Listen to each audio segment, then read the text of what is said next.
Hidup susah di Sukabumi. Namaku Rizky, umurku 24 tahun. Aku tinggal di kampung kecil di pinggiran Sukabumi, tepatnya di daerah Cikaka. Rumah kami cuma kontrakan petak 2, atap seng, dinding anyaman bambu yang sudah bolong-bolong. Ayah kerja buruh tani di sawah orang, pulang sore badannya bau lumpur dan capeknya kelihatan sampai ke tulang. Ibu jualan gorengan di depan rumah dari subuh sampai maghrib, hasilnya paling mentok 300.000 sehari kalau ramai. Adikku, Nia, kelas 3 SMA, tiap bulan minta uang buat buku, seragam, sama iuran ini itu. Aku sendiri cuma lulus SMA. Dulu sempat mau kuliah, tapi lihat dompet orang tua langsung kendor. Sekarang kerja serabutan, kadang jadi tukang ojek online, kadang bantu-bantu di bengkel motor teman. Pagi sampai malam paling dapat 150.000, itu pun kalau hujan gak turun. Motor bututku, Honda Revo tahun 2010, sering mogok di tengah jalan. Bensin naik, pulsa buat kuota internet juga naik. Semua naik kecuali penghasilanku. Tiap malam aku buka Instagram. Teman-teman seangkatan sudah pada pamer mobil, liburan ke Bali, makan steak di Jakarta. Ada yang jadi karyawan bank, ada yang buka usaha berkat modal orang tua. Aku cuma bisa scroll, like, terus tutup HP, tidur sambil mikir kapan giliran aku hidup enak. Satu hari yang mengubah segalanya terjadi di bulan Juni. Aku lagi duduk di warung kopi dekat rumah sambil nunggu orderan masuk. Temenku, Asep, buka grup WhatsApp gym baru di daerah Cikole. Namanya, Sukabumi Fit Club. Katanya punya matras BJJ impor, AC, sama alat-alat bagus. Di situ ada lowongan yang aneh. Dicari private sparring partner buat pelatih asing, cewek bule dari Spanyol. Gajinya bikin aku langsung berhenti ngunyah gorengan. 15 juta per bulan, cash, plus makan dan tempat tinggal gratis. Aku baca syaratnya berkali-kali sampai mataku perih. Harus bisa bahasa Inggris dasar, sehat, kuat, dan yang paling bikin jantungku berdegup kencang, willing to accompany the coach full time, including acting as boyfriend in public when needed. Artinya harus mau nemenin 24 jam, pura-pura jadi pacar di depan orang lain. Asep ketawa ngakak baca itu, bilang itu pasti lowongan buat cowok bayaran. Aku diam saja, tapi otakku sudah muter cepat.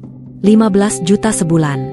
Dalam setahun aku bisa lunasin semua utang orang tua, belikan motor baru, biayain Nia kuliah, bahkan beli tanah kecil buat bangun rumah sendiri. Cuma pura-pura pacaran sama bule. Banyak cowok Indonesia bermimpi pacaran sama bule cantik. Aku malah dibayar mahal untuk itu. Aku langsung chat nomor yang tertera di iklan itu pakai bahasa Inggris seadanya. 2 hari kemudian ada balasan. Namanya Sofia Martinez, orang Spanyol, pelatih Brazilian Jiu-Jitsu Black Belt, baru pindah ke Sukabumi buat buka kelas privat buat orang-orang kaya di villa-villa daerah Cikole dan Selabintana. Dia minta foto full body sama selfie terbaru. Aku kirim foto lagi pakai kaos oblong sama celana pendek di depan rumah. Malu sih, tapi apa boleh buat. Besoknya lagi ada pesan singkat, "Can you come tomorrow 10 AM? Address attached." Aku langsung minta izin ke ibu bilang ada panggilan kerja di kota. Ibu cuma ngangguk lemas. Matanya merah karena semalam nangis mikirin tagihan listrik yang nunggak 3 bulan. Pagi itu aku pinjam motor tetangga yang lebih bagus.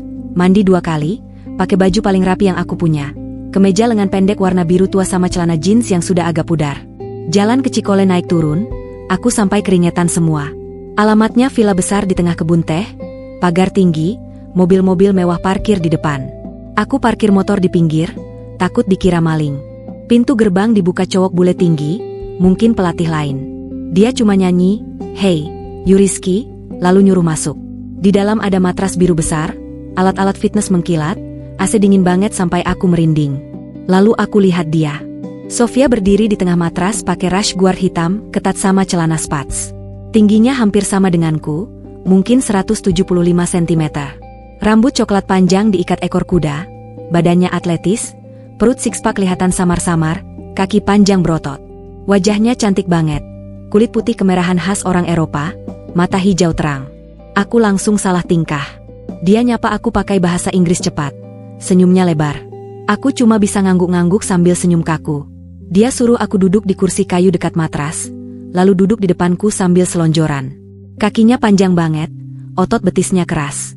Aku berusaha nggak ngeliatin terlalu lama. Dia jelasin langsung tanpa basa-basi. Dia butuh orang lokal yang bisa nemenin latihan tiap hari, jadi sparring partner, sekaligus bantu urusan sehari-hari karena dia baru di Indonesia dan belum lancar bahasa Indonesia. Yang paling penting, dia butuh cowok yang mau pura-pura jadi pacarnya di depan teman-teman bule dan murid-muridnya yang orang kaya. Katanya biar nggak diganggu cowok-cowok lain yang suka ngejar dia. Gajinya beneran 15 juta per bulan, ditransfer tiap tanggal 5. Makan 3 kali sehari ditanggung, tinggal di kamar tamu villanya, listrik, wifi, semua gratis. Kontrak setahun, bisa diperpanjang kalau cocok. Dia bilang blak-blakan, dia nggak mau hubungan beneran karena tahun depan balik ke Spanyol. Ini cuma bisnis. Aku diam lama. Otakku perang. Di satu sisi aku malu setengah mati. Aku bakal jadi bahan omongan satu kampung. Rizky yang dulu anak baik-baik, sekarang jadi cowok simpanan bule. Tapi di sisi lain, aku lihat wajah ibu yang tiap malam susah tidur, Nia yang takut nggak bisa ikut ujian karena SPP nunggak, motor butut yang tiap minggu masuk bengkel. 15 juta itu bisa bikin hidup keluargaku berubah total. Aku tanya pelan, apa harus tidur bareng? Sofia ketawa lepas, bilang tidak, dia bukan tipe gitu. Cuma pura-pura pegangan tangan, peluk, foto bareng, sesekali cium pipi kalau ada temennya yang usil. Dia bilang dia tahu banyak cowok Indonesia takut sama omongan orang, makanya gajinya dia buat besar. Biar yang berani daftar cuma yang bener-bener butuh. Aku tarik napas panjang. Tangan aku gemetaran. Aku bilang aku mau. Sofia langsung senyum lebar, berdiri, jabat tanganku kuat banget sampai aku kesakit. Dia bilang mulai besok aku pindah ke villa ini. Hari ini aku boleh pulang dulu buat ngemasin barang sama pamit keluarga. Pulang ke rumah aku bingung mau cerita apa. Akhirnya aku bohong ke ibu sama Nia. Bilang aku dapat kerja jadi asisten pelatih gimbule, gajinya besar, tinggal di tempat kerja supaya hemat. Ibu cuma peluk aku lama, bilang syukur alhamdulillah, matanya basah. Nia senang banget, langsung minta dibeliin HP baru. Aku cuma senyum, padahal hati aku rasanya mau pecah. Malam itu aku cuma bawa tas gendong isi baju beberapa setel, celana dalam, sama Al-Quran kecil peninggalan bapak. Aku cium tangan ibu lama banget. Ibu nggak tahu aku bakal jadi apa. Aku sendiri juga nggak tahu bakal jadi apa. Tapi yang aku tahu cuma satu. Mulai besok, hidupku berubah total. Entah jadi lebih baik atau malah hancur karena malu. Yang pasti, demi keluarga, demi hidup enak yang aku impikan bertahun-tahun, aku rela jadi pacar palsu seorang bule cantik bernama Sofia Martinez. Ketemu Sofia. Pagi itu aku bangun jam 5. Mandi air dingin, pakai baju paling bersih yang aku bawa, lalu naik motor butut ke Cikole lagi. Sepanjang jalan perutku mules, tangan dingin meski matahari sudah mulai panas. Aku takut. Takut ketahuan tetangga, takut ibu tanya-tanya terlalu dalam, takut Sofia berubah pikiran dan bilang lowongannya sudah diisi orang lain. Sampai di gerbang villa jam 7:30. Pintu besi terbuka otomatis. Aku parkir motor di pojok, lalu berdiri bengong sambil gendong tas. Nggak lama pintu utama terbuka. Sofia keluar pakai tank top abu-abu sama celana pendek olahraga. Rambutnya masih basah habis mandi, bau sabunnya sampai ke hidungku. Dia senyum, lalu melambai supaya aku masuk. Di dalam rumahnya bikin aku takjub. Lantai keramik mengkilap, sofa kulit besar, TV layar datar gede banget. Dapur terbuka, kulkas 2 pintu, kompor tanam. Bau kopi segar dan roti panggang menguar kemana-mana. Aku yang biasanya sarapan cuma teh manis sama gorengan ibu langsung lapar berat. Sofia nunjukin kamarku di lantai 2. Kamar tamu yang lebih besar dari seluruh rumah kontrakanku. Kasur king size, lemari kayu jati, AC, kamar mandi dalam lengkap dengan shower dan air panas. Aku cuma bengong pegang tas gendongku yang sudah bolong di bawah. Dia kasih aku kunci kamar, kunci gerbang, dan kartu akses game pribadi di basement. Lalu dia bilang hari ini cuma hari adaptasi, gak ada latihan berat. Aku boleh taruh barang, mandi, makan, jalan-jalan di sekitar villa. Besok baru mulai latihan BJJ jam 6 pagi. Aku buka tas, susun baju di lemari. Cuma 5 kaos, 3 celana jeans, beberapa celana dalam, sama Al-Quran kecil. Sisanya kosong. Aku malu sendiri. Sofia masuk bawa segelas jus jeruk dingin, taruh di meja. Dia lihat isi lemariku, cuma senyum kecil, gak komentar apa-apa. Siang itu dia ajak aku makan bareng di meja makan panjang. Dia masak telur dadar Spanyol yang katanya namanya tortilla de patatas. Tebal, ada kentang di dalamnya, enak banget. Ada roti, keju, sama daging asap. Aku makan banyak sampai kekenyangan. Sofia cuma ketawa lihat aku. Sore harinya dia ajak aku ke gym basement. Matras biru besar, dinding cermin, tas tinju gantung, alat-alat beban lengkap. Dia kasih aku rush guard hitam sama celana spats baru, merek ternama, masih ada tag harganya. Aku lihat harga rush guardnya saja sudah 300 ribuan. Aku pakai di kamar, badan langsung kelihatan lebih bagus karena bahan ketatnya.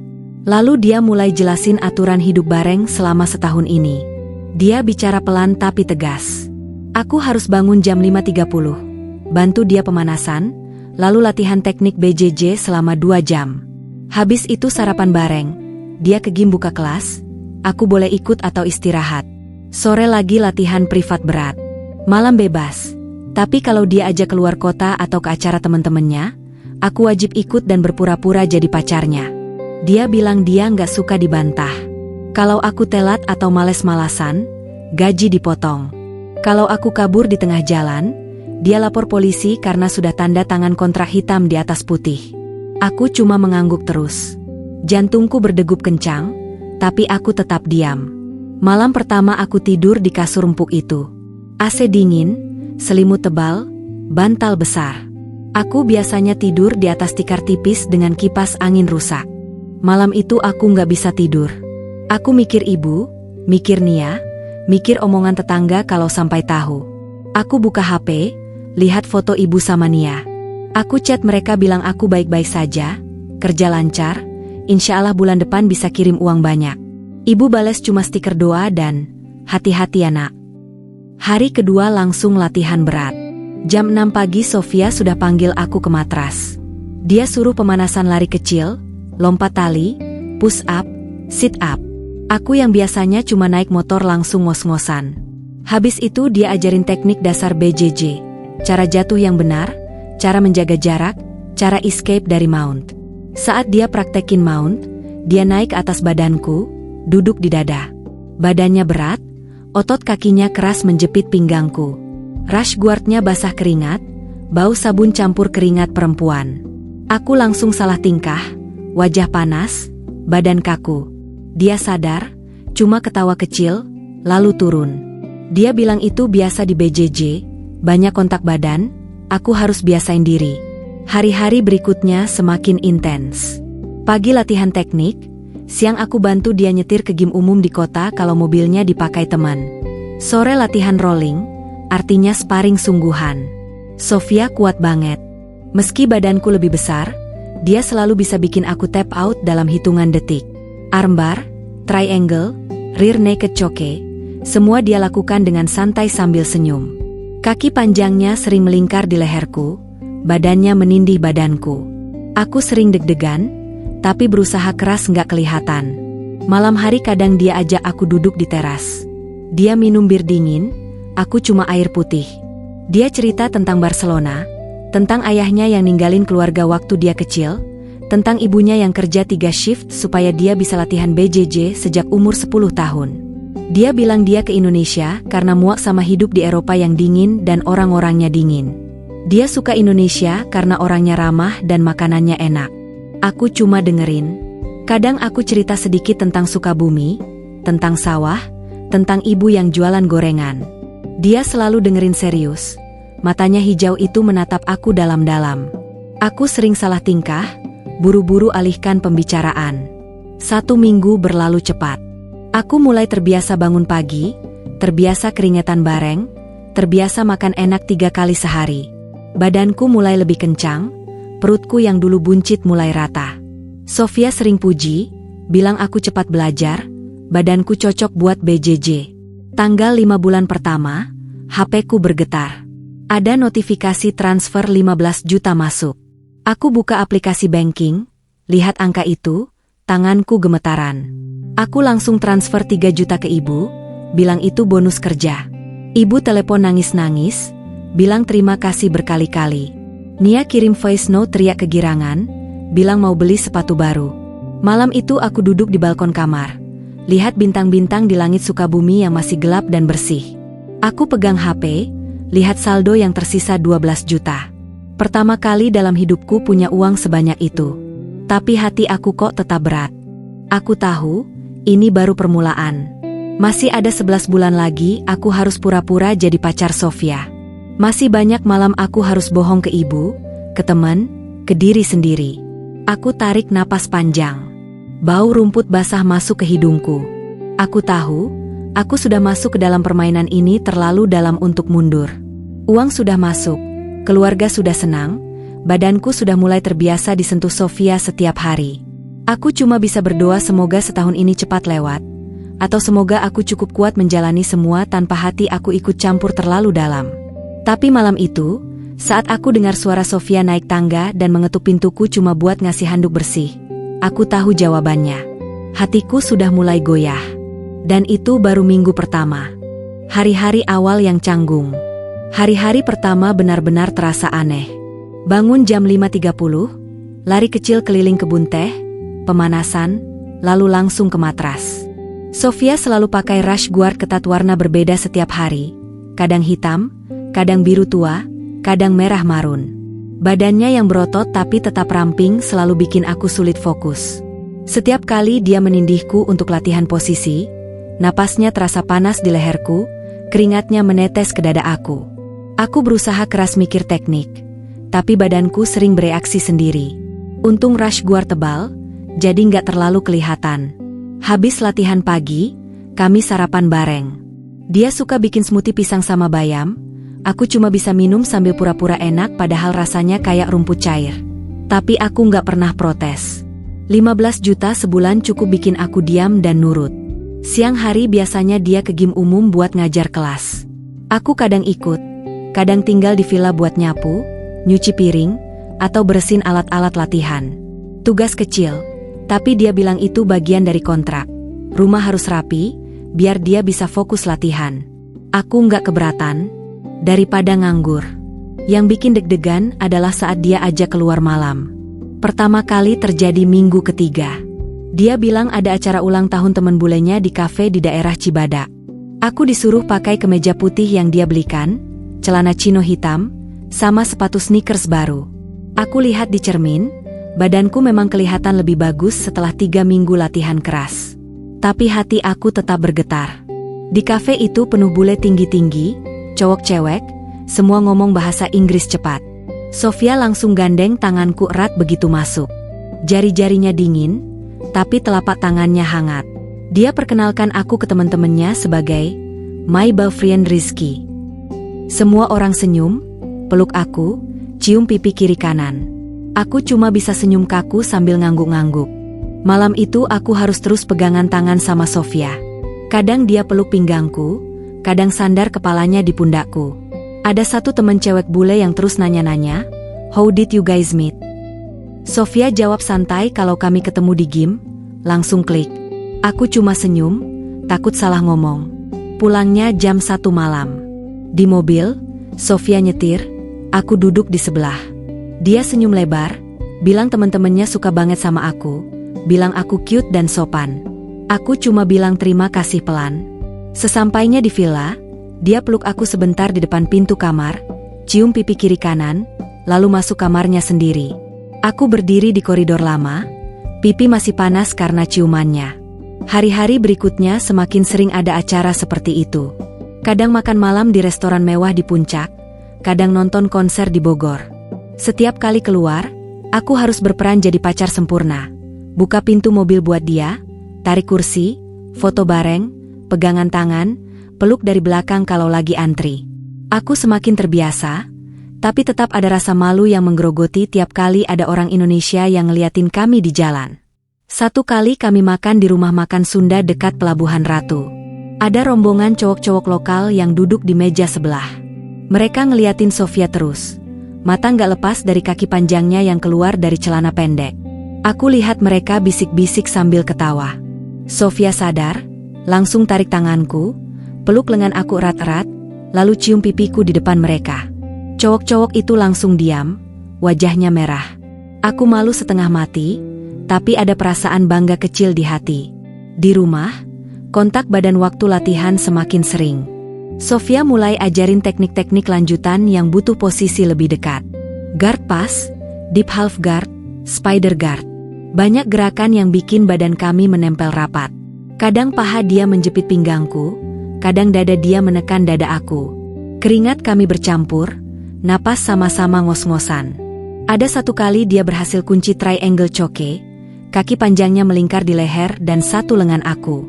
Wajahnya cuma beberapa senti dari wajahku. Aku tap out cepat-cepat karena takut jantungan, bukan karena kesakitan. Malamnya aku susah tidur lagi. Aku mikir, ini cuma pekerjaan, cuma kontrak. Tapi badanku bereaksi setiap kali dia dekat. Aku takut kalau Sofia sadar. Untung dia selalu profesional. Habis latihan langsung mandi, gak pernah ngomong yang aneh-aneh. Bulan kedua, gaji masuk lagi. Aku kirim 5 juta ke ibu, bilang itu gaji plus bonus. Ibu telepon nangis lagi, bilang sudah bisa lunasin utang ke tetangga dan beli beras banyak. Nia kirim foto sepatu baru sama tas sekolah baru. Aku senyum lihat foto mereka, tapi mataku panas. Aku bohong terus ke mereka. Aku bilang kerja jadi asisten pelatih, padahal aku cuma cowok sewaan. Satu malam Sofia sakit demam. Dia latihan terlalu keras, badannya panas, menggigil di kasur. Aku panik, kasih obat demam yang ada di kotak P3K, kompres dahi pakai air dingin. Dia cuma bisa lelet, mata sayu. Aku duduk di samping kasurnya sampai jam 3 pagi, ganti kompres berkali-kali. Dia tidur gelisah, kadang merengek kecil dalam bahasa Spanyol. Aku pegang tangannya pelan supaya tenang. Paginya dia sudah baikan. Dia bangun, lihat aku tidur duduk di kursi sebelah kasur, lalu senyum lelet. Dia raba kepalaku pelan, bilang terima kasih. Aku cuma ngangguk, pura-pura biasa, padahal jantungku mau copot. Sejak malam itu, ada yang berubah sedikit. Sofia mulai sering nyanyi kecil waktu masak. Sering nyanyi lagu Spanyol yang aku nggak ngerti liriknya. Kadang dia duduk lebih dekat di sofa waktu nonton Netflix. Kadang tangannya sengaja nyenggol tanganku waktu ngasih remote. Aku pura-pura nggak sadar, tapi tiap malam aku susah tidur.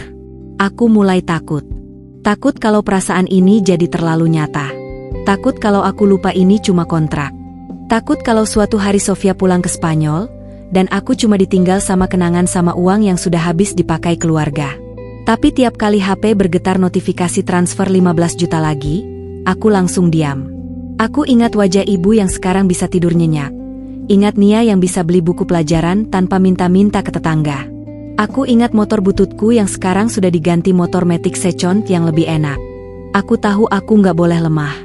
Aku harus tahan 10 bulan lagi. Aku harus terus pura-pura jadi pacar sempurna di depan orang lain, dan pura-pura nggak jatuh cinta di depan Sofia. Tapi tiap kali dia senyum ke aku pagi-pagi di matras, atau tiap kali dia peluk aku dari belakang waktu foto bareng, aku semakin sadar, pura-pura itu semakin susah dilakukan. Dan rasa malu yang dulu menggerogoti aku perlahan mulai digantikan rasa takut yang lebih besar. Takut kehilangan dia suatu hari nanti. Jatuh cinta beneran. Bulan keempat, semuanya mulai terasa berbeda. Pagi masih sama. Bangun jam 5.30, lari, pemanasan, latihan. Tapi sekarang aku nggak lagi deg-degan waktu Sofia naik ke atas badanku. Malah aku mulai menikmati. Aku mulai bisa balas tekniknya, mulai bisa bertahan lebih lama sebelum tap out. Badanku sudah berubah total. Bahu lebih lebar, perut rata keras, lengan penuh urat. Sofia sering pegang lengan aku sambil bilang aku jadi lebih kuat. Matanya berbinar. Aku cuma senyum, padahal dada aku rasanya penuh kupu-kupu. Malam hari kami semakin sering duduk bareng di teras.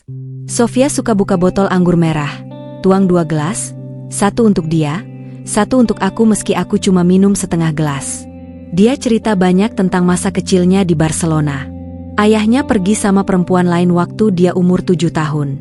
Ibunya kerja membersihkan rumah orang kaya supaya Sofia bisa ikut kompetisi BJJ. Dia bilang dia nggak pernah percaya cowok lagi setelah beberapa kali dikhianati. Makanya dia lebih suka bayar orang daripada pacaran beneran. Aku dengerin sambil memandang langit. Lalu aku cerita juga tentang ayah yang hampir tiap hari pulang mabuk waktu aku kecil.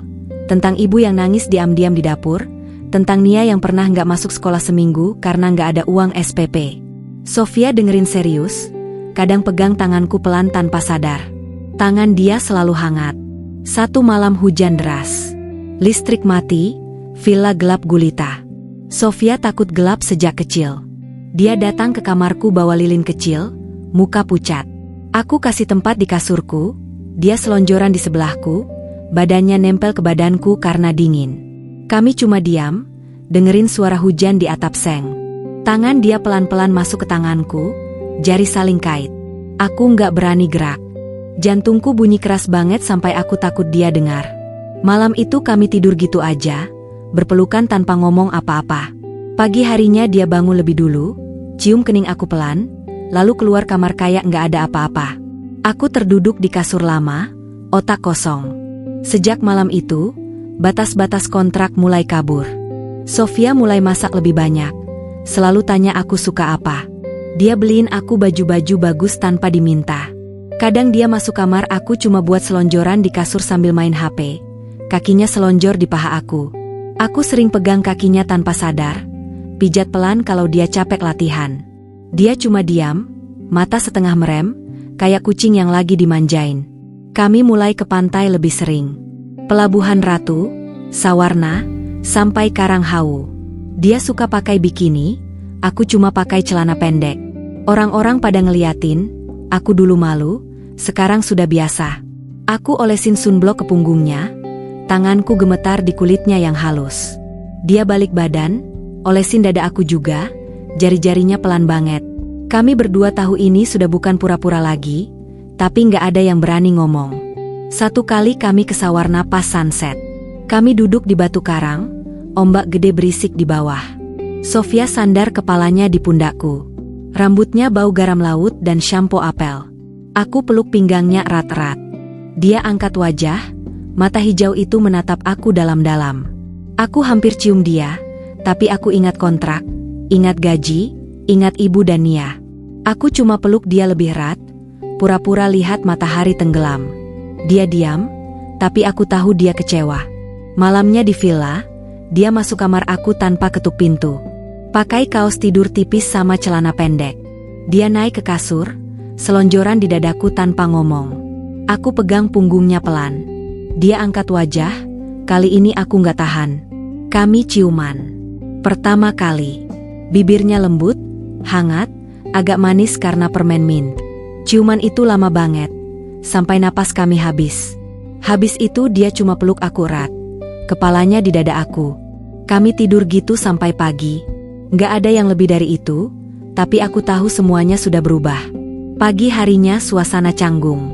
Sofia bangun lebih dulu, bikin kopi, pura-pura biasa. Aku turun ke dapur, kami saling pandang, lalu ketawa bareng tanpa alasan. Sejak itu kami mulai tidur bareng hampir tiap malam. Kadang cuma pelukan, kadang ciuman panjang, kadang tangan mulai nakal tapi selalu berhenti sebelum kelewatan. Sofia bilang dia nggak mau aku ngerasa dipaksa atau dibayar untuk itu. Aku cuma peluk dia lebih erat. Gaji tetap masuk tiap bulan. Aku tetap kirim uang banyak ke ibu. Rumah kontrakan sudah dibeli kontan, kecil tapi milik sendiri. Nia masuk kuliah di kampus negeri di Bandung, biaya aku tanggung semua. Ibu mulai senyum lagi, pipinya tembem sedikit. Tapi tiap kali telepon ibu nanya, "Kapan pulang nak? Kangen." Aku cuma bilang sebentar lagi, padahal aku tahu aku nggak bisa pulang dalam waktu dekat. Aku mulai takut banget. Takut kontrak habis. Takut Sofia pulang ke Spanyol. Dia pernah bilang dia dapat tawaran bagus di Bali tahun depan, gaji 3 kali lipat dari sini. Aku pura-pura senang, tapi malamnya aku susah tidur. Aku mulai bayangin hidup tanpa dia. Balik ke Sukabumi, kerja serabutan lagi, tidur di rumah baru tapi kosong tanpa Sofia. Satu malam aku bangun tengah malam, lihat Sofia tidur di sebelahku. Cahaya lampu kecil nyorot wajahnya. Aku pegang pipinya pelan. Air mataku jatuh sendiri. Aku sadar aku sudah jatuh cinta beneran.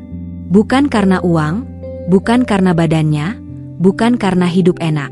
Aku sayang dia karena dia yang pertama bikin aku merasa berharga tanpa harus jadi orang lain. Dia yang pertama dengar cerita susahku tanpa menghakimi. Dia yang pertama peluk aku waktu aku takut gelap dalam hati. Aku tahu ini salah. Aku cuma karyawan. Dia bosku.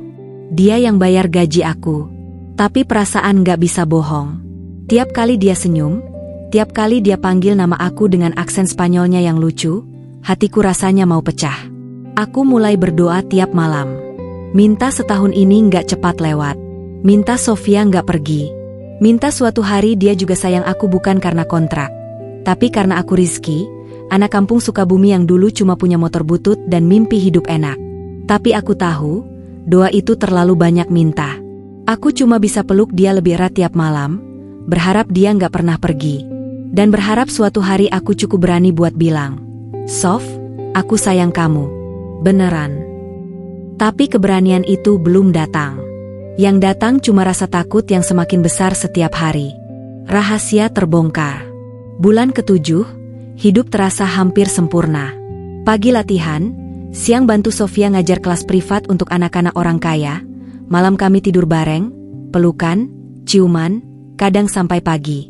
Aku sudah nggak lagi mikir gaji tiap tanggal 5. Uang tetap masuk, tetap aku kirim ke ibu, tapi yang bikin aku bangun setiap hari bukan angka di ATM, melainkan senyum Sofia waktu buka mata di sampingku. Tapi masalah datang dari tempat yang aku takutkan sejak hari pertama, kampung. Awalnya kecil. Nia telepon malam-malam, suaranya gemetar. Dia bilang ada foto aku sama Sofia lagi pelukan di Pantai Sawarna masuk grup WA keluarga besar. Foto itu dari jauh, tapi jelas wajah kami.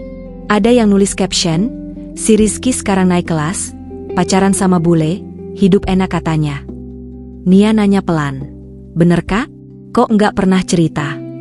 Aku cuma bilang itu cuma temen kerja, foto biasa. Nia diam, tapi aku tahu dia nggak percaya. 2 hari kemudian, ibu telepon. Suaranya datar, nggak seperti biasa. Dia cuma bilang, ada yang kirim foto ke ibu. Kamu sama perempuan bule itu peluk-pelukan. Orang-orang mulai ngomong, "Nak, bilang kamu jadi cowok bayaran." Aku cuma bisa bilang itu fitnah. Ibu jangan percaya. Ibu diam lama, lalu bilang, "Ibu cuma takut kamu lupa jalan pulang."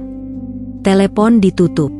Aku duduk di lantai kamar mandi, air mataku jatuh campur air shower. Sofia tahu aku murung. Dia tanya, aku bilang cuma capek. Dia peluk aku dari belakang, cium leherku, bilang kalau ada masalah cerita saja. Aku cuma geleng kepala. Aku nggak mau dia tahu aku malu setengah mati karena omongan orang kampung. Puncaknya terjadi di minggu ke-9. Nia sakit tipus.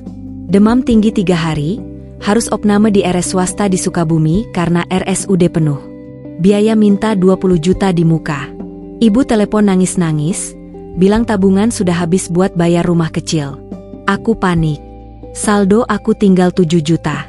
Aku telepon Sofia dari teras, suaraku gemetar, bilang adikku sakit, butuh uang cepat. 5 menit kemudian HP-ku bergetar, transfer masuk 25 juta. Pesan Sofia cuma singkat, "Untuk Nia, jangan mikir balik. Love you." Aku duduk di lantai teras, nangis seperti anak kecil. Uang itu cukup buat opname, obat, bahkan sisa buat ibu beli keperluan sebulan. Nia selamat, tapi harga diriku hancur total. Aku sadar, sampai detik ini, aku masih cuma cowok yang dibayar Sofia. Malam itu aku nggak bisa tidur bareng dia. Aku bilang aku mau tidur di kamar sendiri. Sofia cuma angguk, matanya sedih tapi nggak memaksa. Besok paginya bencana besar datang lewat HP. Teman lama, Dedi, yang dulu sering main bola bareng, lihat aku sama Sofia di Malbogor waktu kami beli peralatan gym.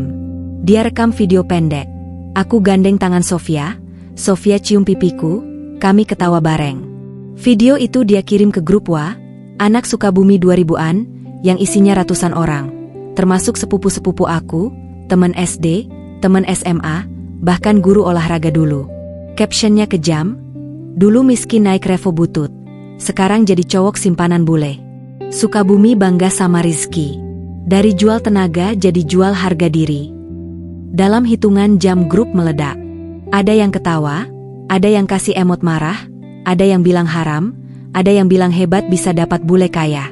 Tangkapan layar video itu mulai beredar ke grup lain, ke Facebook, bahkan ada yang tag ibu aku. Ibu telepon lagi. Kali ini suaranya pecah total. Dia cuma bilang satu kalimat, "Benarkah kamu jadi gigolo, Nak?" Lalu telepon mati. Aku coba telepon balik berkali-kali, nggak diangkat. Nia kirim pesan singkat, "Kak, ibu nangis dari pagi. Aku malu ke tetangga." Aku matiin HP. Aku duduk di matras gym basement sendirian, Pukul-pukul sasaran tinju sampai tangan berdarah. Aku benci diri sendiri. Aku benci Dedi. Aku benci semua orang yang ngomong. Tapi yang paling aku benci adalah kenyataan, mereka nggak sepenuhnya salah. Sore harinya Sofia pulang dari ngajar. Dia lihat wajahku bengkak, mata merah. Dia buka HP-nya, lihat video yang sudah viral di Instagram lokal. Dia baca semua komentar keji di bawahnya. Dia cuma diam lama, lalu matiin HP, taruh di meja. Malam itu kami nggak latihan. Kami nggak makan bareng. Aku duduk di teras, Sofia duduk di sofa dalam rumah. Jarak cuma 10 meter, tapi rasanya sejauh dunia. Aku nggak berani tatap matanya. Aku takut dia bilang kontrak selesai, aku disuruh pulang. Jam 11 malam, aku masuk kamar, buka tas gendong, mulai masukin baju. Aku sudah putus asa. Lebih baik pulang sekarang, hadapi omongan orang, daripada nunggu Sofia buang aku seperti sampah. Tapi pas aku lagi lipat kaos, Sofia berdiri di pintu kamar. Matanya merah, tapi nggak nangis. Dia masuk, ambil baju dari tanganku satu persatu, balik lagi ke lemari. Dia lakukan itu sampai tas kosong lagi.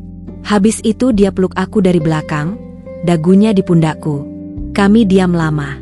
Akhirnya aku yang bicara duluan, suaraku serak. Aku bilang maaf karena bikin dia malu. Aku bilang aku akan pulang besok. Kontrak dianggap selesai, gaji bulan ini nggak usah dibayar. Sofia cuma peluk lebih erat. Dia tarik aku ke kasur, suruh duduk. Lalu dia buka HP lagi, tunjukin Instagram story yang dia upload tadi sore. Foto kami berdua di pantai, tangan saling gandeng. Captionnya pakai bahasa Indonesia, "Ini pacarku Rizky. Orang paling baik yang pernah aku kenal. Kalian yang ngomong jelek, silakan. Aku bangga sama dia." Aku cuma bengong. Sofia taruh HP, pegang wajahku dengan kedua tangan, cium keningku lama. Habis itu dia selonjor di kasur, tarik aku ikut tidur. Aku peluk dia erat-erat, nangis di dadanya seperti bayi. Dia cuma lus-lus punggungku sampai aku tenang.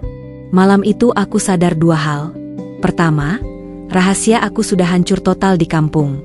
Kedua, Sofia nggak peduli omongan orang. Dia memilih berdiri di sampingku, meski itu bikin dia jadi bahan omongan bule-bule lain juga. Tapi aku tetap takut. Takut ibu nggak pernah maafin aku. Takut Nia malu punya kakak kayak aku. Takut suatu hari Sofia sadar aku cuma beban. Yang aku lakukan cuma satu, peluk Sofia lebih erat, berharap pelukan itu cukup kuat buat nahan semua malu dan sakit yang masih menunggu di depan. Konflik besar. Setelah video viral itu, hidup di villa jadi hening yang gak enak. Pagi tetap latihan, tapi gerakan kami kaku. Sofia tetap ajarin teknik, tapi gak ada lagi candaan kecil atau senyum lebar. Aku tap out lebih cepat dari biasanya. Bukan karena lelah, tapi karena gak tahan tatap matanya lama-lama. Malam kami masih tidur bareng, tapi badan kami cuma nempel, gak ada pelukan erat atau ciuman seperti dulu. Aku gak berani buka HP. Grup WA kampung aku mute semua. Ibu cuma kirim pesan singkat tiap malam, "Makan belum nak?" Aku bales iya, lalu dia cuma kirim stiker doa. Nia nggak chat lagi sama sekali. Aku tahu mereka malu. Aku malu sendiri. 2 minggu berlalu gitu. Sofia tetap upload foto kami berdua di Instagram. Tetap gandeng tangan kalau keluar, tetap bilang, "My boyfriend," kalau ada yang nanya. Tapi aku lihat di matanya ada sesuatu yang berubah. Dia capek. Satu malam aku nggak tahan lagi. Kami lagi duduk di teras, Sofia minum anggur, aku cuma pegang gelas kosong. Aku buka suara duluan. Aku bilang aku akan pulang ke kampung minggu depan, minta maaf ke ibu langsung, terus cari kerja baru. Kontrak tinggal 4 bulan, aku rela nggak dibayar sisanya. Sofia cuma diam, gelas anggurnya berhenti di bibir. Habis itu dia taruh gelas, berdiri, masuk kamar, pintu ditutup pelan. Aku duduk sendirian di teras sampai jam 2 pagi, angin dingin menusuk tulang. Besok paginya hujan deras. Sofia nggak bangunin aku latihan. Aku turun jam 8, dapur kosong. Dia sudah pergi entah kemana. Mobilnya nggak ada di garasi.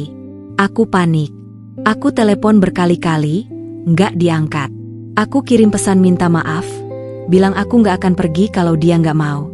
Nggak ada balasan. Sore harinya dia pulang. Muka datar, rambut basah hujan.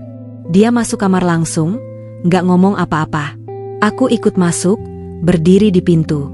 Aku ulang lagi, aku akan pergi kalau itu bikin dia tenang. Sofia buang tas ke lantai, lalu menoleh tajam. Kami berantem. Pertama kali. Sofia buka suara keras. Dia bilang dia capek jadi penutup malu aku. Dia bilang dari awal dia sudah bilang ini cuma kontrak. Tapi dia yang bodoh karena mulai sayang beneran. Dia bilang dia nggak peduli omongan orang Spanyol atau Indonesia. Tapi dia peduli aku selalu diam dan pura-pura kuat padahal dalam hati aku hancur. Aku balas lebih keras. Aku bilang dia nggak akan ngerti. Dia lahir di keluarga yang punya uang, punya paspor kuat, bisa pergi kemana saja. Aku cuma anak kampung miskin yang dulu makan garam tiap akhir bulan. Aku bilang dia boleh bangga pacaran sama orang Indonesia, tapi aku nggak bisa bangga jadi cowok yang hidup dari uang pacarnya sendiri. Sofia menangis. Bukan nangis biasa. Nangis keras, suara pecah, badan gemetar. Dia bilang dia juga takut. Takut aku pergi. Takut balik ke Spanyol sendirian lagi. Takut semua ini cuma mimpi yang akan habis pas kontrak selesai. Aku cuma berdiri membeku. Aku nggak tahu harus ngomong apa. Habis itu dia masuk kamar mandi, kunci pintu. Aku dengar air shower nyala lama banget. Aku duduk di lantai depan pintu kamar mandi, nunggu. 1 jam, 2 jam. Akhirnya pintu terbuka. Sofia keluar pakai handuk, mata bengkak, rambut basah. Dia lihat aku masih duduk di lantai, lalu jongkok di depanku. Kami saling tatap lama. Habis itu aku yang nangis duluan. Aku bilang aku takut banget dia pergi. Aku bilang aku sayang dia. Bukan karena uang, bukan karena villa, bukan karena hidup enak. Aku sayang dia karena dia Sofia yang ngajarin aku cara berdiri lagi tiap aku jatuh di matras, yang masakin aku tortilla tiap aku lapar, yang peluk aku waktu aku takut gelap. Sofia cuma pegang wajahku, usap air mata aku pakai ibu jari. Lalu dia cium aku. Bukan ciuman biasa. Ciuman yang penuh marah, takut, sayang, semuanya campur. Kami ciuman di lantai kamar, handuknya lepas, badan kami basah campur air mata dan hujan yang masih netes dari rambutnya. Malam itu kami tidur bareng pertama kali tanpa sisa-sisa kontrak. Nggak ada lagi pikiran, ini dibayar, atau ini cuma pura-pura. Cuma ada aku dan Sofia, 2 orang yang sama-sama takut kehilangan. Badan kami saling menempel, napas sama-sama berat, tangan saling genggam erat banget sampai pagi. Pagi harinya suasana masih berat, tapi sudah beda. Sofia bangun lebih dulu, bikin kopi 2 gelas, taruh di meja samping kasur. Kami minum sambil duduk bersandar di kepala ranjang, kaki saling kait. Nggak ada yang ngomong banyak. Cuma sesekali pandang, senyum kecil, lalu balik diam. Siang itu aku telepon ibu. Pertama kali aku berani cerita jujur. Aku bilang aku pacaran beneran sama Sofia, bukan cuma kerja. Aku bilang aku sayang dia, dan dia sayang aku. Aku bilang maaf karena bohong selama ini. Ibu diam lama banget. Lalu cuma bilang, kalau kamu bahagia, ibu ikut bahagia. Tapi suatu hari bawa dia ke sini ya, biar ibu lihat sendiri. Aku nangis di telepon. Sofia yang duduk di sebelah langsung peluk aku erat. Malamnya kami duduk di teras lagi. Sofia buka laptop, tunjukin email tawaran kerja dari Akademi BJJ besar di Bali. Gajinya 3 kali lipat dari Sukabumi, kontrak 3 tahun, rumah dinas, semua fasilitas. Dia bilang dia masih bingung mau terima atau enggak. Aku cuma pegang tangannya erat. Aku tahu kalau dia terima, aku harus ikut atau kehilangan dia selamanya. Tapi ikut berarti ninggalin ibu, Nia, kampung, semua. Berarti aku resmi jadi cowok yang hidup di belakang perempuan kaya. Berarti omongan orang gak akan pernah berhenti. Tapi gak ikut berarti aku balik ke nol. Balik jadi Rizky yang dulu. Miskin, motor butut, tidur di tikar tipis, mimpi cuma sebatas makan enak seminggu sekali. Aku lihat Sofia yang lagi nunggu jawaban aku. Matanya hijau itu penuh harap, tapi juga takut. Aku tahu dia juga lagi berdiri di persimpangan yang sama. Malam itu kami gak tidur. Kami cuma duduk di teras, pegangan tangan, lihat bintang-bintang di langit Sukabumi yang masih gelap. Hujan sudah reda, tapi udara masih dingin. Aku tahu besok atau lusa harus ada keputusan. Dan keputusan itu akan menentukan apakah aku tetap jadi Rizky yang hidup enak tapi penuh malu, atau Rizky yang balik miskin tapi kepala tegak. Yang aku takutkan, aku sudah terlalu sayang sama Sofia untuk memilih yang kedua. Pilihan akhir. Kontrak resmi habis tanggal 30 November. Sofia sudah tanda tangan kontrak baru di Bali. Mulai 1 Januari dia harus pindah ke Canggu, jadi head coach di Akademi BJJ Internasional. Gajinya besar, rumah dinas tepat di pinggir sawah, motor Scoopy baru, semua biaya ditanggung. Dia cuma nunggu satu jawaban dari aku, ikut atau tidak. Aku punya waktu 1 bulan untuk memutuskan. Bulan Desember aku bolak-balik Sukabumi Cikole. Kadang 3 hari di Villa bareng Sofia, kadang 3 hari di rumah kecil baru bersama ibu dan Nia. Tiap kali pulang kampung, suasana berat. Tetangga masih bisik-bisik kalau aku lewat. Ada yang pura-pura ramah, ada yang ngeliatin sinis. Ibu sudah mulai tersenyum lagi, tapi matanya masih sering merah. Nia sudah kuliah di Bandung, jarang pulang, katanya sibuk. Aku tahu dia masih malu punya kakak kayak aku. Sofia nggak pernah maksa. Dia cuma bilang, kalau kamu nggak mau ikut, aku ngerti. Aku nggak akan marah. Tapi kalau kamu ikut, kita mulai dari nol bareng. Bukan bos sama karyawan lagi. Aku cuma bisa angguk. Kepala aku penuh. Hati aku lebih penuh lagi. Hari-hari terakhir kontrak, kami habiskan di villa dengan tenang. Latihan masih jalan, tapi lebih santai. Kami masak bareng, nonton drama Korea yang Sofia suka, jalan ke kebun teh pas sore, duduk di bangku kayu sambil pegangan tangan. Malam tahun baru kami habiskan di Pelabuhan Ratu. Hanya berdua, duduk di pasir, lihat kembang api dari jauh. Sofia sandar di pundakku, rambutnya beterbangan kena angin laut. Aku cium keningnya lama. Kami nggak ngomong apa-apa, tapi aku tahu itu malam terakhir kami bisa pura-pura waktu berhenti. Tanggal 2 Januari adalah batas akhir. Pagi itu aku bangun lebih awal. Sofia masih tidur di sebelahku, napasnya pelan. Aku lihat wajahnya lama. Pipinya agak tirus karena akhir-akhir ini dia kurang tidur juga. Aku tahu dia juga takut aku bilang tidak. Aku turun ke dapur, bikin kopi 2 gelas seperti biasa. Lalu aku duduk di meja makan, buka HP, lihat foto-foto lama, foto ibu di depan rumah baru, foto Nia pakai toga wisuda SMA, foto motor bututku yang sekarang sudah dijual. Lalu aku buka galeri lain, ratusan foto aku sama Sofia. Di pantai, di matras, di villa, di kafe, di mana-mana. Senyumnya selalu sama, lebar, mata hijau berbinar, kayak orang yang benar-benar bahagia. Aku tarik napas panjang. Aku sudah tahu jawabannya sejak lama. Cuma aku takut ngaku. Pukul 8 Sofia turun. Rambut acak-acakan, pakai kaosku yang kebesaran. Dia duduk di sebelahku, ambil gelas kopi, minum pelan. Kami diam lama. Akhirnya aku yang buka suara. Aku bilang aku akan ikut ke Bali. Sofia cuma taruh gelas, lalu peluk aku erat-erat sampai kopi tumpah sedikit ke meja. Dia nangis di pundakku, badannya gemetar. Aku peluk balik, air mataku juga jatuh. Kami nangis bareng di dapur pagi itu, kayak 2 orang yang baru selamat dari kapal tenggelam. Sore harinya aku pulang ke Sukabumi terakhir kali sebelum pindah. Aku bawa Sofia. Pertama kali dia masuk kampungku. Jalan masih tanah, rumah-rumah sederhana, ayam berkeliaran. Beberapa tetangga ngintip dari jendela, bisik-bisik. Aku tegang, tapi Sofia cuma pegang tanganku erat. Senyum ke semua orang yang kami lewati. Di rumah, ibu sudah masak banyak. Ayam goreng, sayur asem, sambal terasi. Nia kebetulan pulang juga.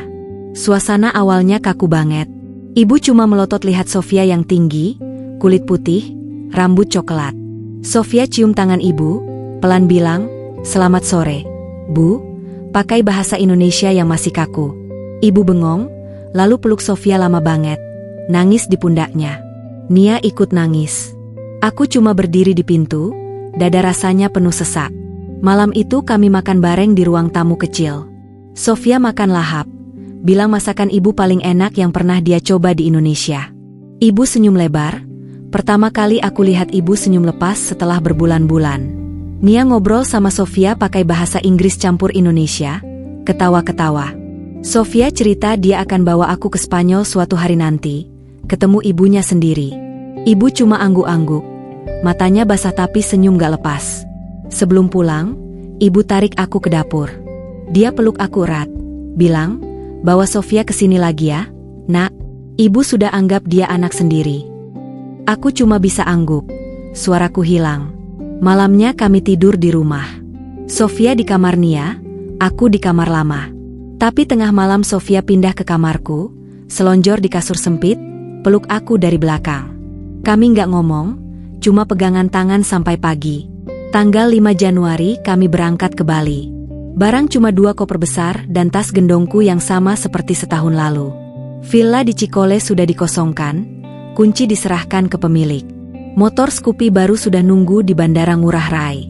Di pesawat Sofia tidur di pundakku. Aku lihat keluar jendela, awan putih di bawah. Aku mikir setahun lalu aku naik pesawat pertama kali dalam hidupku, cuma buat ketemu Sofia di Sukabumi.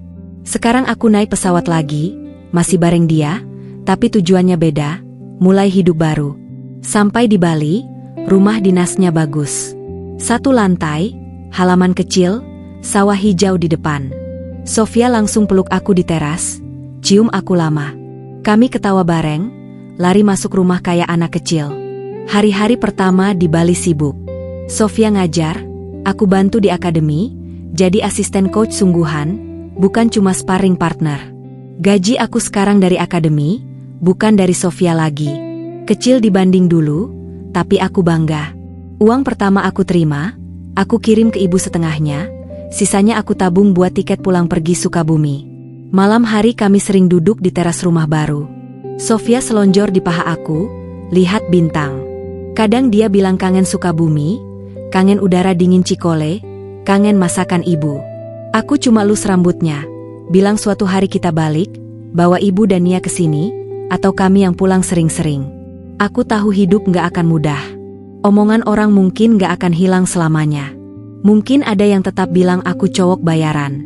Mungkin suatu hari Sofia homesick dan pengen balik ke Spanyol sendirian. Mungkin kami berantem lagi, mungkin kami capek. Tapi tiap kali aku lihat Sofia tidur di sampingku, tiap kali dia panggil nama aku dengan aksennya yang lucu, tiap kali dia peluk aku habis latihan, aku tahu satu hal pasti. Aku sudah pilih jalan yang bikin aku bangun setiap pagi dengan senyum, bukan dengan beban. Aku Rizky dari Sukabumi. Dulu cuma anak miskin yang rela jual harga diri demi hidup enak. Sekarang aku masih anak Sukabumi, tapi aku punya Sofia. Punya cinta yang nyata. Punya masa depan yang aku bangun sendiri, bukan cuma dibayar. Dan itu cukup.